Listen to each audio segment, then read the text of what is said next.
इस वीडियो में हम पढ़ेंगे रूसो का विषमता का विश्लेषण। विषमता यानी कि असमानता, यानी कि समाज में असमानता या विषमता किस प्रकार उत्पन्न होती है। तो रूसो का जो एक निबंध है या जो एक ग्रंथ है ओरिजिन ऑफ इनइक्वालिटी, या जिसको बोलते हैं discourse on the origin of inequality, तो उस निबंध में रूसो ने विषमता का विश्लेषण किया है या ये बताया है कि विषमता या असमानता का उदय किस प्रकार होता है। तो चलिए इसमें देखते हैं। रूसो ने असमानता के लिए निजी संपत्ति को उत्तरदायी माना। जो रूसो है वह जो नागरिक समाज है उसकी उत्पत्ति के लिए या सामाजिक समझौते के लिए किसको उत्तरदायी मानता है? निजी संपत्ति को। तो इसी प्रकार रूसो प्रत्येक समस्या की जड़ निजी संपत्ति को मानता है। तो रूसो कहता है कि जो असमानता है या विषमता है उसका उदय भी निजी संपत्ति के कारण ही हुआ है। आगे देखते हैं। रूसो के अनुसार प्राकृतिक अवस्था में मनुष्य एक भद्र वन्य प्राणी था। भद्र वन्य प्राणी यानी कि उत्तम वन्य प्राणी, जिसको अंग्रेजी में बोलते हैं नोबल सेवेज। वह न अच्छा था न बुरा था, न झगड़ा करता था और न ही सामूहिक जीवन जीता था। जब हमने रूसो की प्राकृतिक अवस्था पढ़ा था तो उसमें ये सभी बातें पढ़ी थी कि प्राकृतिक अवस्था में मनुष्य एक भद्र वन्य प्राणी था। वह न अच्छा था न बुरा था, न उसका कोई परिवार था। मानव की चरित्रहीनता का उत्तरदायित्व आज के समाज पर है। तो रूसो मानता है कि प्राकृतिक अवस्था में तो मनुष्य क्या था? अच्छा था, उसका चरित्र अच्छा था, लेकिन जो आधुनिक समाज है, वर्तमान का समाज है, उसने मानव के चरित्र को खराब कर दिया है। अब आगे रूसो कहता है कि जो प्राकृतिक अवस्था का भद्र पशु था उसका जो अच्छा काल था, उसका जो स्वर्णिम काल था, वह ज़्यादा दिन तक नहीं रहा। तो भद्र पशु का स्वर्णिम काल ज़्यादा नहीं रहा। उसने परिवार बना लिया। जिस प्रथम व्यक्ति ने भूमि के एक टुकड़े पर बाड़ लगाकर यह कहा कि यह मेरा है, बस वहीं से असमानता या विषमता उत्पन्न हो गई। तो जो असमानता है या विषमता है वह निजी संपत्ति के कारण, प्राइवेट प्रॉपर्टी के कारण उत्पन्न हुई है। और जो निजी संपत्ति है वह किस प्रकार उत्पन्न हुई है कि सबसे पहले जिस व्यक्ति ने भूमि के एक टुकड़े पर बाड़ लगाकर यह कहा कि यह टुकड़ा मेरा है, बस वहीं से निजी संपत्ति और विषमता यानी कि असमानता का उदय हो गया। अब आगे देखते हैं।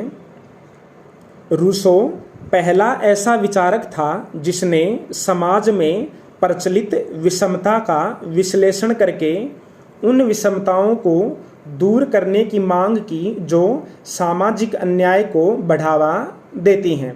तो रूसो ऐसा पहला विचारक था जिसने समाज में प्रचलित विषमता का विश्लेषण किया और उन विषमताओं को दूर करने की मांग की जो समाज में अन्याय को बढ़ावा देती हैं।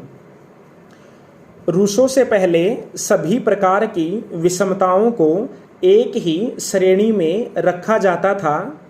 रूसो ने मानव समाज से जुड़ी हुई दो प्रकार की विषमताएं बताई हैं।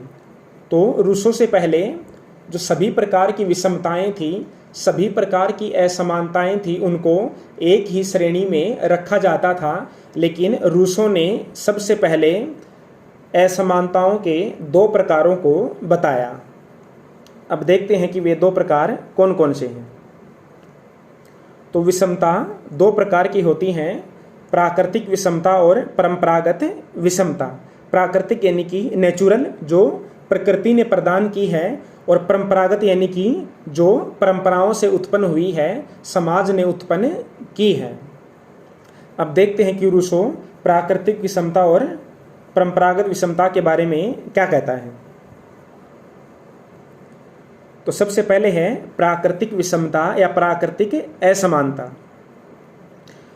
मनुष्यों में आयु, लिंग, स्वास्थ्य, सुंदरता, बाहुबल, बुद्धिबल आदि से संबंधित जो अंतर पाए जाते हैं वे प्राकृतिक असमानता का उदाहरण है। यानी कि जो असमानताएं प्रकृति ने प्रदान की हैं या प्रकृति प्रदत्त हैं वे प्राकृतिक असमानता के अंतर्गत आती हैं।